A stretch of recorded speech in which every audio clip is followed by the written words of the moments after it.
Selamat datang ke Bantuan MY, saluran anda untuk info terkini bantuan rakyat Malaysia. Assalamualaikum dan salam sejahtera.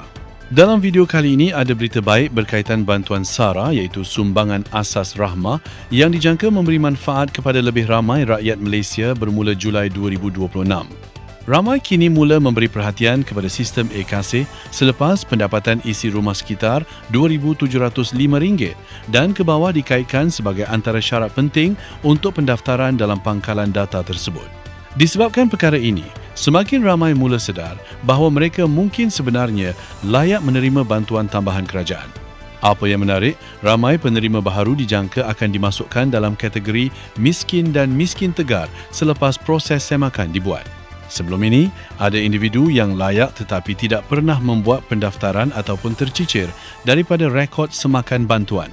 Namun begitu, penting untuk difahami bahawa mendaftarkan nama dalam e-Kasih tidak bermaksud terus lulus secara automatik. Semua permohonan masih perlu melalui proses tapisan dan pengesahan oleh pihak berkuasa. Tetapi, apabila nama sudah berada dalam sistem rasmi kerajaan, peluang untuk dipertimbangkan menjadi lebih tinggi. Untuk pembayaran SARA Julai 2026 nanti, ramai menjangkakan penerima yang baru lulus semakan mungkin turut menerima bayaran tunggakan sekali.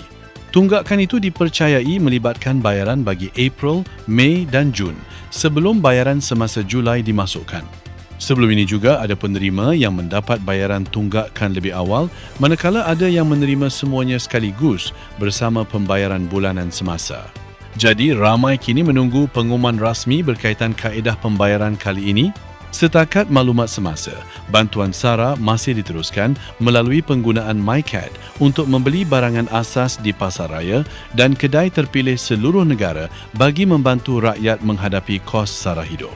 Bagi anda yang masih belum mendaftar dalam e-Kasih tetapi mempunyai pendapatan sekitar RM2,705 dan ke bawah, anda masih boleh mencuba membuat permohonan di pejabat daerah, pejabat pembangunan negeri ataupun pusat khidmat berkaitan. Tetapi untuk pembayaran Julai 2026, ramai percaya tempoh semakan sudah hampir tamat. Jadi jika sempat membuat pendaftaran sekarang, kemungkinan besar ia lebih kepada peluang untuk pembayaran akan datang. Apapun, bagi mereka yang benar-benar layak dan memerlukan bantuan, jangan lepaskan peluang memastikan nama anda berada dalam sistem e-Kasih kerana pangkalan data ini memainkan peranan penting dalam semakan bantuan kerajaan. Terima kasih kerana menonton dan jumpa lagi dalam video seterusnya.